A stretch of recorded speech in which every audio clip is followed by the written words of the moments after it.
नमस्कार। दक्ष क्लासेस के YouTube channel में आप सभी का स्वागत, अभिनंदन। आज मैं आपके लिए हिंदी साहित्य से संबंधित 100 प्रश्न लेकर के आया हूं, जो कि आने वाली एलटी, प्रवक्ता, यूसेट, नेट जहां भी हिंदी साहित्य आता है, उन सभी पेपरों में ये प्रश्न आपके लिए कामयाब होंगे। और आगे ज़्यादा लेट न करते हुए हम सीधे प्रश्नों पे आते हैं। पहला प्रश्न है, कलम आज उनकी जय बोल जला, अस्थियां बारी बारी चिटकाई, जिनमें चिंगारी। उक्ति पंक्ति के लेखक कौन है? तो इसका सही आंसर होगा रामधारी सिंह दिनकर। दूसरा प्रश्न देखना, तुलसी और सूर की रचनाओं के आधार पर रस कितने प्रकार के होते हैं? इसका सही आंसर हो जाएगा 11 प्रकार के। कितने प्रकार के हैं? 11 प्रकार के हैं। आगे बढ़ना, तीसरा प्रश्न है, रीतिकाल का वह कौन सा कवि है जो अपनी मात्र एक कृति से हिंदी साहित्य में अमर हो गया? रहीमदास, मतीराम, बिहारी, देव। तो इसका सही आंसर है बिहारी। बिहारी की एकमात्र रचना है कौन सी? बिहारी सतसई, जिस वजह से ये पूरे हिंदी साहित्य में जो है अमर हो गया है।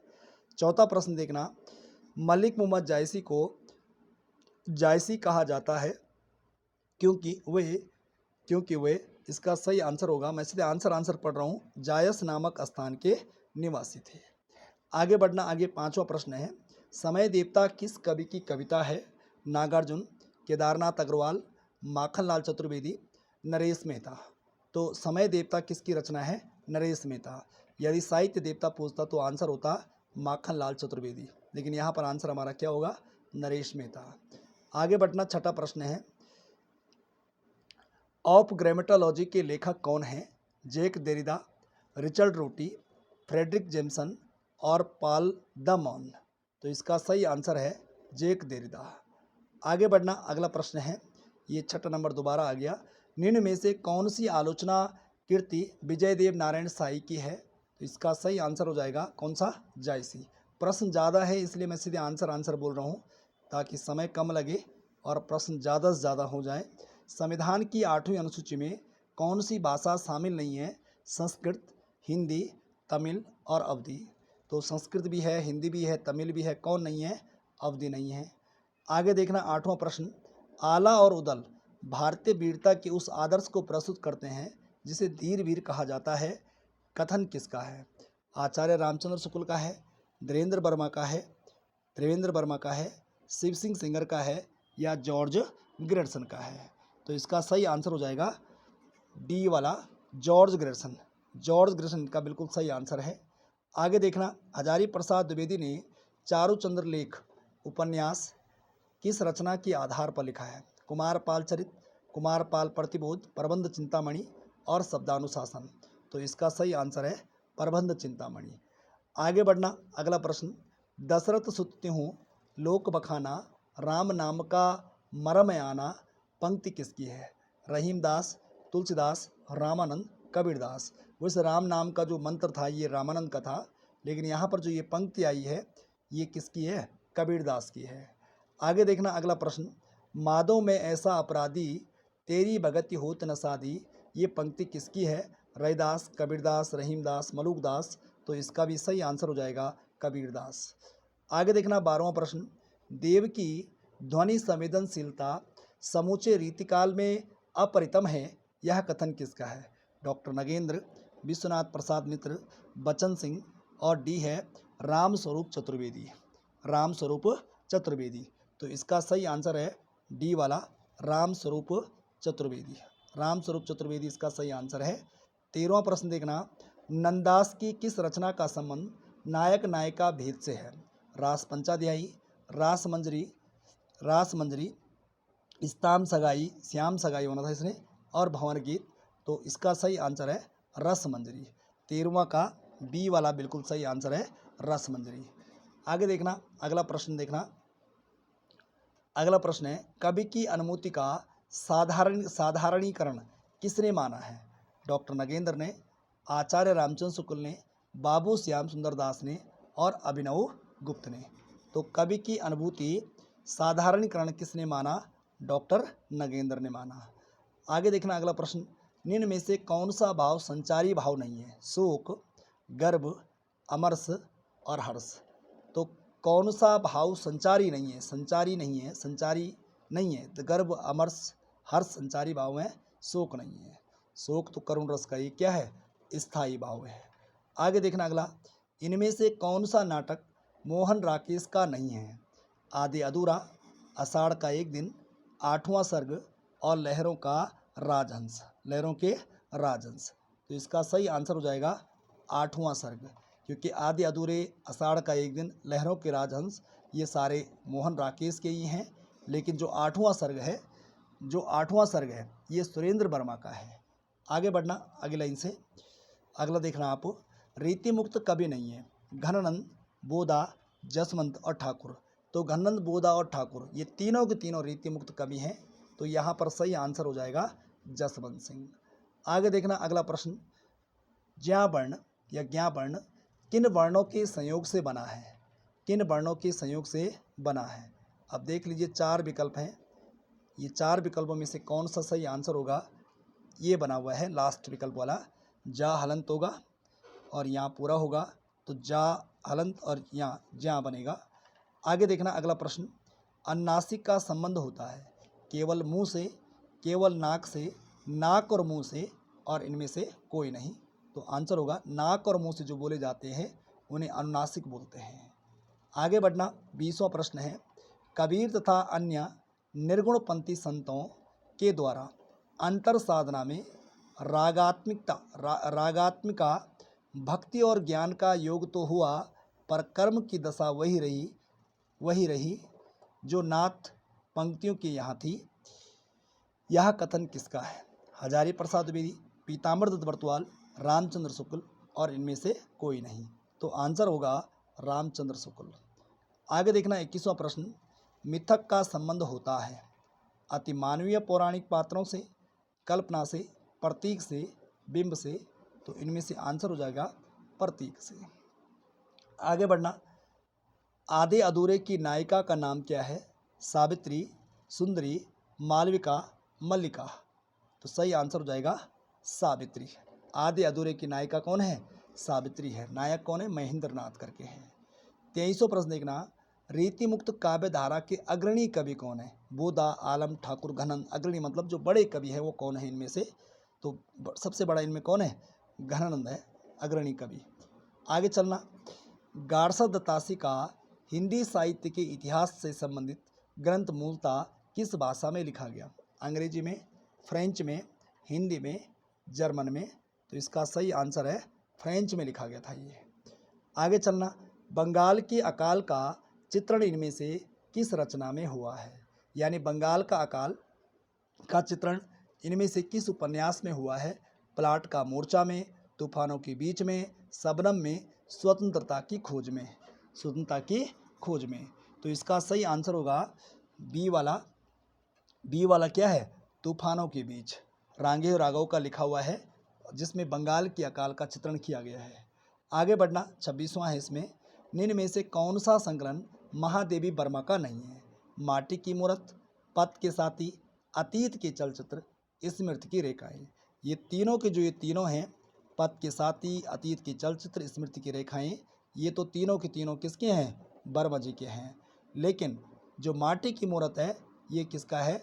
राम वृक्ष बेनीपुरी। किसका है जी? ये राम वृक्ष बेनीपुरी का है। तो इसका आंसर हो जाएगा पहला वाला। कौन सा संकलन जो है महादेवी वर्मा का नहीं है? तो कौन सा नहीं है? माटी की मूरत, क्योंकि ये किसका है? राम वृक्ष बेनीपुरी का है। आगे चलना अगला, पश्चिमी हिंदी का संबंध किस अवरण से माना जाता है? सौरसेनी, पैसाची, अर्धमागधी और मागधी। तो पश्चिमी जो हिंदी है इसका संबंध यानी इसका जो विकास हुआ है ये किस अवरण से हुआ है? सौरसेनी अवरण से। 27 का हो जाएगा पहला वाला। आगे देखना अगला 28वां प्रश्न, प्रेमचंद की कहानी दूध का दाम के 2 पात्र कौन से हैं? रानी और फेंकू, मुलिया और पन्ना, रानी और राजू, भूंगी और गूदड़। तो इसका सही आंसर हो जाएगा भूंगी और गूदड़। आगे बढ़ना अगला प्रश्न, मुफ्त का यश नामक कहानी के रचनाकार कौन है? मुफ्त का यश नामक कहानी के रचनाकार कौन है? भगवती चरण वर्मा, जैनेन्द्र, प्रेमचंद, जयशंकर प्रसाद। तो ये कहानी किसकी है? प्रेमचंद जी की है ये मुफ्त का यश। आगे बढ़ना 30वां प्रश्न है, राजा निर्वंशिया कहानी का महत्व उसके शिल्प विधान की श्रेष्ठता को लेकर है। इस कहानी के निर्माणकर्ता कौन है, यानी कहानी किसकी है ये, तो आंसर होगा इसका कमलेश्वर। आगे बढ़ना, अगला प्रश्न है, सभ्यता कोई और ही चीज है, उसका देह से इतना संबंध नहीं है जितना मन से। यह कथन प्रेमचंद की किस कहानी का अंश है। बहुत ही बढ़िया प्रश्न है। बड़े घर की बेटी, शतरंज के खिलाड़ी, नया विवाह और सभ्यता का रहस्य। सभ्यता का रहस्य, तो इसका सही आंसर क्या हो जाएगा, क्या होगा सही आंसर इसका, इसका हो जाएगा डी वाला। चौथा वाला आंसर क्या है, सभ्यता का रहस्य। आगे चलना, अगला, हिंदी भाषा का पहला समाचार पत्र उदंत मार्तंड किस सन में प्रकाशित हुआ। 1821, 1826, 1828, 1830। तो सही आंसर होगा इसका 1826।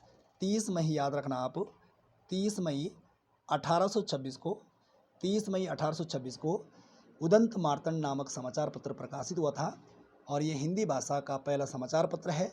और यही कारण है कि 30 मई को जो है हिंदी पत्रकारिता दिवस के रूप में मनाया जाता है, जिसके पहले संपादक कौन थे, पंडित जुगल किशोर थे।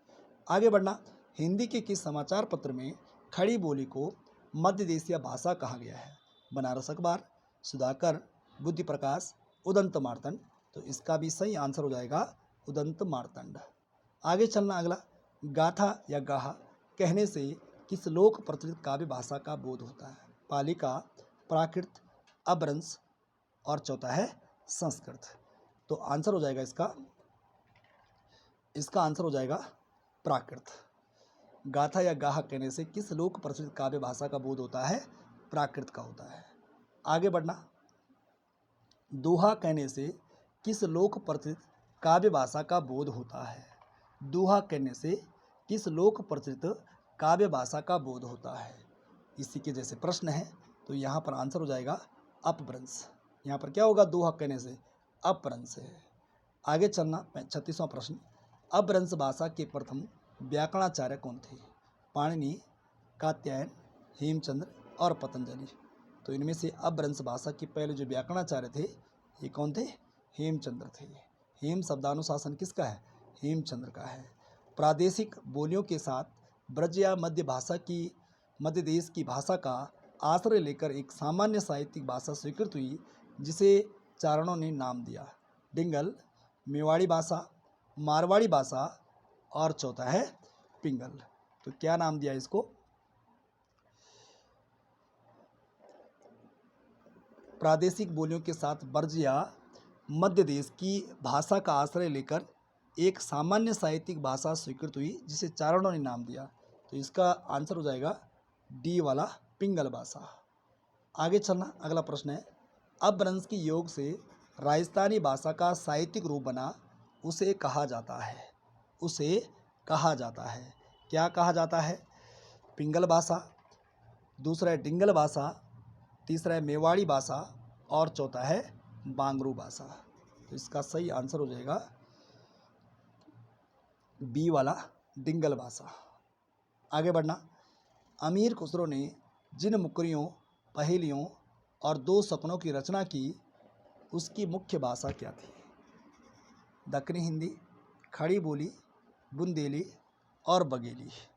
बुंदेली और बघेली।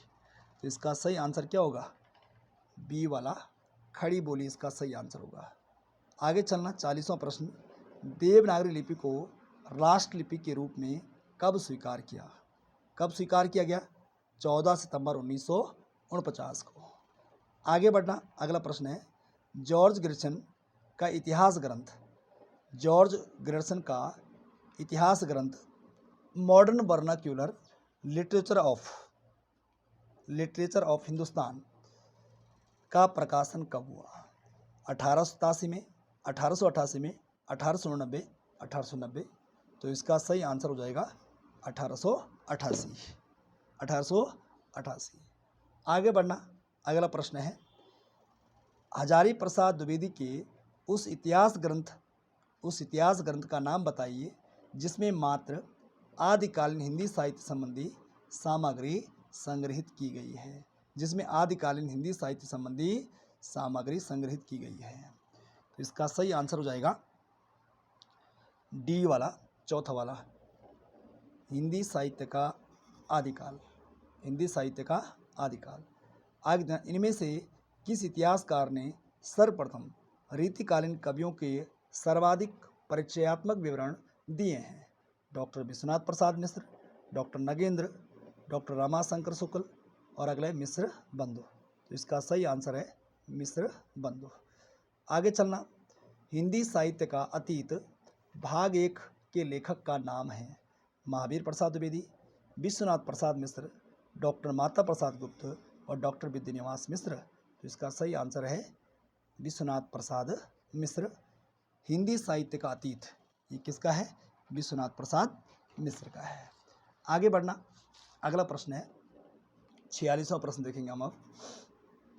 प्रेम लक्षण भक्ति को किस भक्ति शाखा ने अपनी साधना का मुख्य आधार बनाया? तो इसका सही आंसर है प्रेम मार्गी शाखा।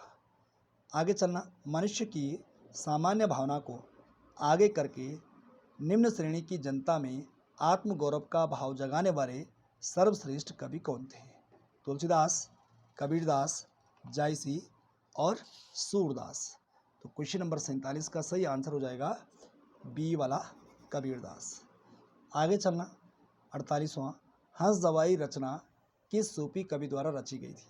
मंजन, कुतुबुन, उस्मान, कासिम शाह। तो इसका सही आंसर होगा हंस दवाई किसकी है? कासिम शाह की है। 49वां प्रश्न देखेंगे अब आगे। भक्तमाल के कवियों की प्राथमिक जानकारी देता है, इसके रचयिता कौन है? भक्तमाल भक्तिकाल के कवियों की प्राथमिक जानकारी देता है, ये भक्तमाल नामक ग्रंथ के लेखक कौन है? तो भक्तमाल किसका है? नाभादास जी का है। आगे चलना, संदेशनी मधुबनी कूप भरे में कौन सा अलंकार है? रूपक अलंकार, वक्रोक्ति अलंकार, अन्योक्ति या अतिशयोक्ति। तो इसमें है कौन सा? अतिशयोक्ति अलंकार है। गिल्ला कहानी का लेखक कौन है? प्रेमचंद, यशपाल, अज्ञेय, निर्मल वर्मा। तो गिल्ला कहानी के लेखक कौन है? प्रेमचंद जी हैं गिल्ला कहानी। 52वां प्रश्न देखना आप। डॉक्टर कृष्ण कुमार शुक्ल ने आचार्य केशव दास पर एक समीक्षात्मक पुस्तक लिखी थी, उस पुस्तक का नाम क्या है? केशव का आचार्यत्व, केशव की प्रतिभा, केशव कला, केशव की काव्य कला। तो आंसर होगा केशव की काव्य कला। गंगावतरण काव्य के रचयिता हैं अयोध्या सिंह उपाध्याय हरिओद, जगन्नाथ दास रत्नाकर, श्रीधर पाठक और राम नरेश त्रिपाठी। तो 53 का सही आंसर हो जाएगा बी वाला जगन्नाथ दास रत्नाकर। जगन्नाथ दास रत्नाकर है। छायावादी कवियों ने जब आध्यात्मिक प्रेम को अपनी कविताओं में व्यक्त किया तो ऐसी कविताओं को किस वाद के अंतर्गत रखा गया? छायावाद, प्रतीकवाद, रहस्यवाद और बिंबवाद। तो इसका सही आंसर है रहस्यवाद। आगे बढ़ेंगे अगली लाइन से। परिवर्तन नामक कविता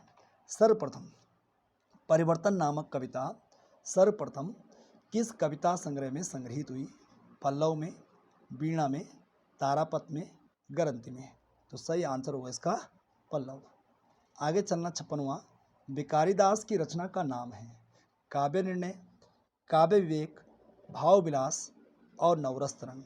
तो इसका सही आंसर होगा काव्य निर्णय। काव्य निर्णय किसकी है? भिखारीदास। रंगा निर्णय भी किसकी है? भिखारीदास की। 19वीं सदी की साहित्य सर्जना का मूल हेतु है? ईसाई विरोध, मुस्लिम विरोध, पराधीनता का बोध, परमाणु परीक्षण। तो इसका सही आंसर है पराधीनता का बोध। आगे बढ़ना, आचार्य केशव दास को कठिन काव्य का प्रेत किस आलोचक ने कहा?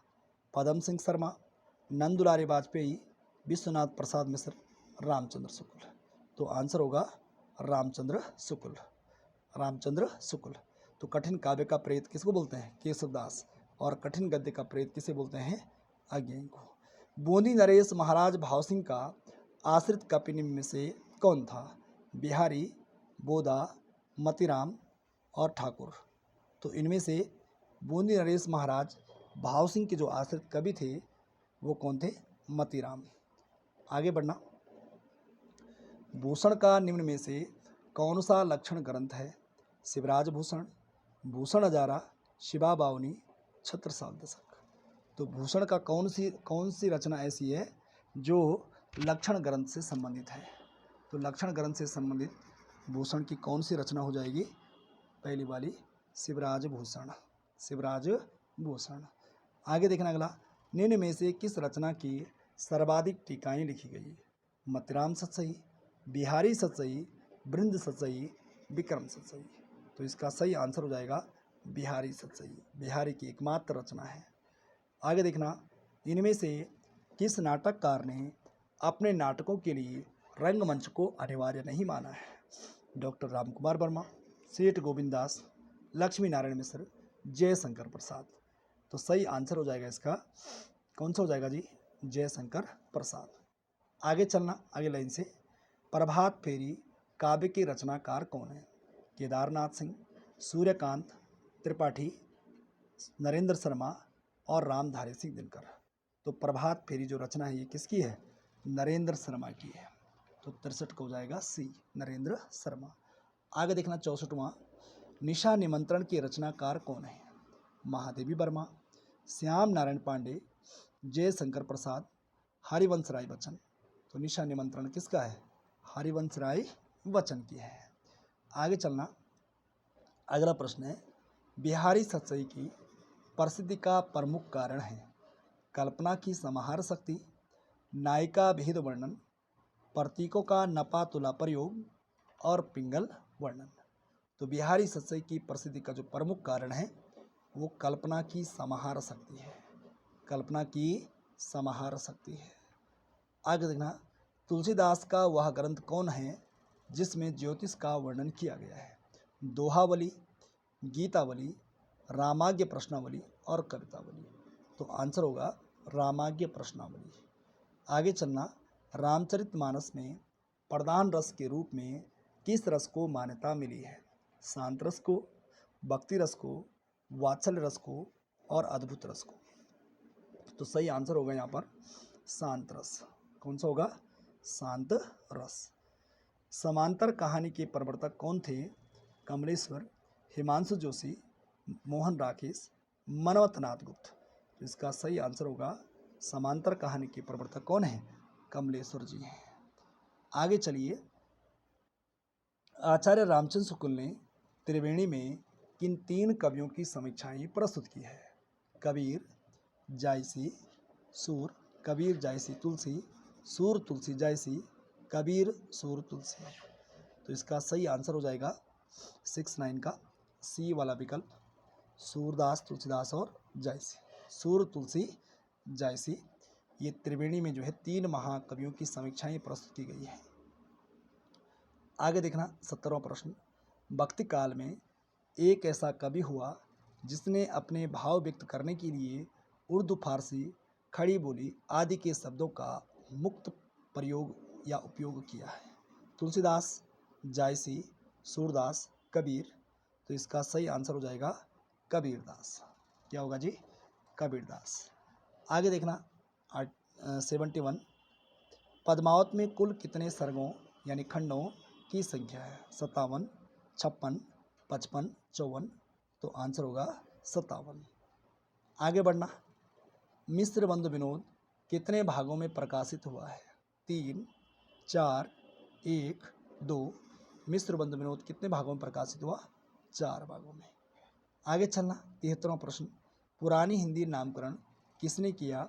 चतुरसेन शास्त्री, चंद्रधर शर्मा गुलेरी, विश्वनाथ प्रसाद मिश्र और रामकुमार वर्मा। तो पुरानी हिंदी जो नामकरण किया वो किसने किया? चंद्रधर शर्मा गुलेरी ने। भविष्यत कहा किसकी रचना है? राम सिंह की, देवसेन की, धनपाल की या पुष्पदंत की? तो सही आंसर क्या हो जाएगा? 74 का सी वाला धनपाल। भविष्यत का रचना किसकी है? धनपाल की है। आगे देखना अगला प्रश्न, रस गंधर्व नाटक के रचयिता कौन है? मोहन राकेश, मणि मधुकर, सुरेंद्र वर्मा और शंकर शेष। तो रस गंधर्व नाटक के रचयिता कौन है? आंसर होगा मणि मधुकर। आगे चलना 76वां, माधवानल काम कंदला काव्य के रचयिता कौन है? आलम, बोधा, ठाकुर और गंग। तो माधवानल जो काम कंदला है ये जो रचना है ये किसकी है? कवि आलम की है। आगे देखना अगला, चौपड़ चपेट नाटक के लेखक कौन है? भारतेंदु, नाथुराम शर्मा, प्रेमगन, किशोरीलाल गोस्वामी। किशोरीलाल गोस्वामी।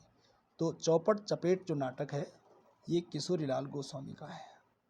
आगे बढ़िए जरा, समाचार सुधा वर्षण पत्र है साप्ताहिक, दैनिक, पाक्षिक और मासिक। तो समाचार सुधा वर्षण जो है कौन सा है? दैनिक है। हिंदी का पहला दैनिक समाचार पत्र कौन सा है? समाचार सुधा वर्षण है। संस्कृत व्याकरण के अनुसार इनमें से एक ही शब्द शुद्ध है संस्कृत व्याकरण के अनुसार। निरोग, मृत्युप्राण, शराब, षष्टम। तो आंसर होगा यहाँ पर निरोग। आगे चलिए, किस आचार्य ने गुणों को रस आश्रित माना है? भामा ने, दंडी ने, रुद्रट ने, आनंद वर्धन ने। तो किस आचार्य ने गुणों होना था इसने, गुणों को रस आश्रित माना है? गुणों को रस आश्रित माना है।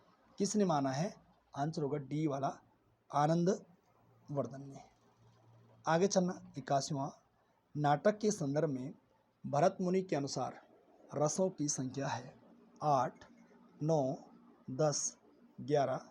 तो आंसर होगा 8, यानी भरत मुनि के अनुसार रसों की संख्या कितनी है? तो 8 है। आगे चलना, वक्रोक्ति जीवितम के रचयिता हैं आनंदवर्धन, कुंतक, दंडी और भामा। वक्रोक्ति जीवितम के रचयिता आनंदवर्धन, कुंतक, दंडी, भामा। तो वक्रोक्ति जीवितम किसका है? आचार्य कुंतक का है। तो 82 का सही आंसर हो जाएगा बी वाला, कुंतक। आगे चलना, निम्न में से कौन सा स्थायी भाव नहीं है? जुगुप्सा, विषाद, निर्वेद और हास। तो कौन सा स्थायी भाव नहीं है? विषाद नहीं है, बाकी तीनों के तीनों हैं। ठीक है। आगे चलना, 84वां प्रश्न, जहाँ एक व्यंजन की आवृत्ति एक या अनेक बार हो वहाँ होता है छेकानुप्रास, वृत्त्यानुप्रास, लाटानुप्रास, तीनों। तो आंसर होगा वृत्त्यानुप्रास। आगे चलना, केशव कही न जाय का कहिए, देखत तब रचना विचित्र अति, मन ही मन रहिए। ये जो उपयुक्त पंक्ति है इसके लेखक कौन है? ये जो पंक्ति है इसमें बताना है कि इन पंक्तियों में कौन सा रस है? कि इन पंक्तियों में कौन सा रस है? भक्ति रस, शांत रस, करुण रस, अद्भुत रस। तो आंसर हो जाएगा इसका अद्भुत रस। विचित्र की बात चल रही है तो विचित्रता जो होती है वो अद्भुत रस में ही होती है। तरनि तनुजा नीर सोहित श्याम शरीर सम में कौन सा अलंकार है? परिसंख्या, व्यतिरेक, असंगति, प्रतीप। तो आंसर होगा इसका प्रतीप अलंकार। आगे चलना, हिंदी की स्पर्श सगोश महाप्राण ओष्ठ व्यंजन ध्वनि है भा, ठ, थ, ह। तो इनमें से सही आंसर हो जाएगा भा। आगे चलिए, खड़ी बोली का दूसरा नाम क्या है? हरियाणवी, कौरवी, मेवाती और राजस्थानी। तो खड़ी बोली का दूसरा जो नाम है वो कौन सा है? कौरवी है। आगे देखिए, उपाना शब्द किसका पर्यायवाची है? जूता का, जोर का, जादू का, ज्येष्ठ का। तो आंसर होगा जूता का। आगे देखना, 90 प्रश्न है, निम्न में से कौन सा स्वर समृद्ध है? आ, ओ, ई, ए। तो इनमें से 90 का सही आंसर हो जाएगा सी वाला, ई जो है समृद्ध स्वर है। आगे देखना, प्रतारक किसका पर्यायवाची है? ठग का, टेक का, टीका का और डर का। तो प्रतारक किसका पर्यायवाची होता है? 91 का हो जाएगा, 91 का हो जाएगा पहला, ठग का पर्यायवाची। आगे देखना, 92, अत्यावश्यक का संधि विच्छेद है। अत्यावश्यक का संधि विच्छेद क्या है? तो इनमें सही आंसर होगा अति धन आवश्यक बराबर अत्यावश्यक। 93 देखना, किस शब्द में विसर्ग संधि है? हिमालय, उल्लास, अहंकार और दुष्कर। तो विसर्ग जो संधि है इसमें कौन सा है? दुष्कर है। आगे चलना, निम्न में से एक समास की दृष्टि से अशुद्ध है? भरपेट अव्ययी भाव, रसोई घर तत्पुरुष, दाल रोटी द्वंद्व, चाल चलन अव्ययी भाव। तो आंसर होगा इसमें चाल चलन अव्ययी भाव में, ये एक प्रकार से गलत है। आगे चलना, पतझड़ में कौन सा समास है? अव्ययी भाव समास, बहुब्री समास, द्वंद्व समास और क्रमधारय समास। तो आंसर होगा अव्ययी भाव नहीं, बहुब्री समास। आंसर इसमें कौन सा हो जाएगा? बहुब्री समास हो जाएगा। ठीक है जी। पत्ते झड़ने की एक जो है विशेष ऋतु होती है, इसलिए यहाँ पर जो है बहुब्री समास होगा। निम्न में से भाववाचक संज्ञा कौन सी है? तम, तीर, भरत और चिंता। तो भाववाचक संज्ञा इनमें से बतानी है, तो भाववाचक संज्ञा कौन सी हो जाएगी? चिंता। आगे चलना, निम्न में से कौन समुदायवाचक विशेषण है? चौगुना, चौथा, चारों और चार। समुदायवाचक में आ जाएगा चारों। आगे देखना, निम्नलिखित में से विशेषण है परपंच, सरपंच, पहुँच, पांचवा। तो आंसर हो जाएगा पांचवा। आगे देखना अगला, हिंदी के अन्य पुरुषों के निश्चयवाचक सर्वनाम, निश्चयवाचक सर्वनाम का अविकारी रूप कौन सा है? अविकारी रूप कौन सा है? वह, उन, उस, उन्हें। तो ये सारा का सारा मूल यही है अविकारी में से, बाकी सारे के सारे ये परिवर्तित रूप है। आगे देखना अगला, 9वां प्रश्न है, निम्न शब्दों में से एक वचन कौन सा है? प्राण, दर्शन, ऊंट और तेल।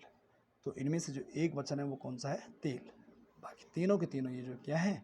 बहुवचन है। तो ये हो जाएगा हमारा एक वचन। ठीक है। तो इस प्रकार से ये 100 प्रश्न पूरे हो गए हैं। जिन्होंने ये पेपर क्लास में दिया था कल शनिवार के दिन, तो उन्होंने तो ये पेपर देख ही रखा है। अगर किसी में कोई डाउट होगा तो एक बार दोबारा देख लीजिए आप। और जो क्लास में नहीं थे, जिन्होंने ये पेपर नहीं दिया है, वो इस पेपर को ठीक से देख लें और मूल्यांकन कीजिए कि आपके कितने नंबर इसमें आ रहे हैं। इस पेपर में जो टॉप थे वो 77 मार्क्स थे। 77 नंबर इसमें जो है हाईएस्ट नंबर थे कल जो हिंदी साहित्य का क्लास में पेपर हुआ था। तो चलिए आज के लिए इतना ही। Thank you so much. बने रहिए आगे। जिनको भी हिंदी साहित्य की तैयारी करनी है, जिनको आगे एलटी और प्रवक्ता का पेपर देना है, वो जल्दी अपनी तैयारी में लगे रहें। बहुत ही जल्द पेपर विज्ञप्ति सामने होगी हमारी और बहुत कम समय मिलेगा तैयारी करने के लिए। इसलिए समय रहते हुए आप पहले से अपने आप को तैयार करें, क्योंकि ये मौका जो है बार बार नहीं मिलता है, 5 साल में एक बार आता है ये। तो इसलिए थोड़ा सा इस बार विशेष ध्यान रखें। चलिए, थैंक यू सो मच।